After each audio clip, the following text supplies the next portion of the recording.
peace movement of the 1930s continued campaigning even into wartime. They resisted government policies that made aerial bombing seem somehow normal. It was not normal and should not be treated as if it was. Many refused to take part in civil defence. One of the most brilliant women scientists of the time, Kathleen Lonsdale, was imprisoned for a month in 1942 for refusing to wear a gas mask. Once the general population accepted bombing as normal, the British government could bomb German civilians. But just because the Nazis committed war crimes and indiscriminate killing did not give Britain the right to do the same. The peace movement was not naive. They had no illusions about the horror of Hitler's regime. Some key figures had first-hand experience of how terrible Nazism was, yet they knew that to copy Nazi tactics was to let fascism and militarism win. One opponent of bombing was a churchman, George Bell, the Bishop of Chichester. Having been part of an international inter-church movement, he knew people in German churches, like Dietrich Bonhoeffer, opposed to the Nazis.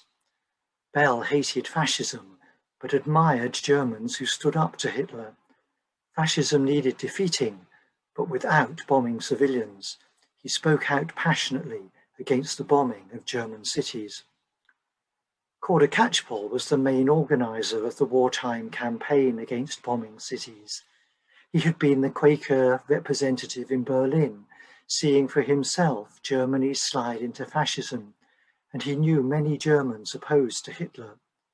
He also knew many leading British peace campaigners, whom he brought together in 1941 in a Committee for the Abolition of Night Bombing, which after the RAF's 1,000-bomber raid on Cologne in May 1942 became the Bombing Restriction Committee. They urged the government to stop bombing civilians and to consider the human costs of its bombing policy, both in German victims and the effect on airmen charged to carry out such mass slaughter of non-combatants.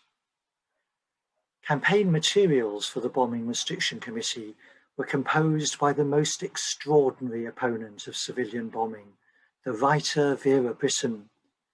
She had nursed soldiers of both sides in the First World War and had campaigned against war ever since, first through the League of Nations Union, then from 1937 as a convinced pacifist. She had herself attended a Hitler rally in Germany and seen the power of collective horror. That reinforced her commitment to the opposite, to peace.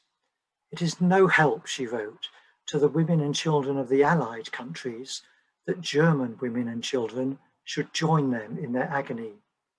She produced fortnightly wartime letters to peace lovers. She wrote Stop Bombing Civilians for the Bombing Restriction Committee and an anti-bombing book, Seeds of Chaos. She could see where the acceptance of wartime bombing would lead. When the atomic bombs were dropped on Hiroshima and Nagasaki, she said those war crimes lay in the logic of history.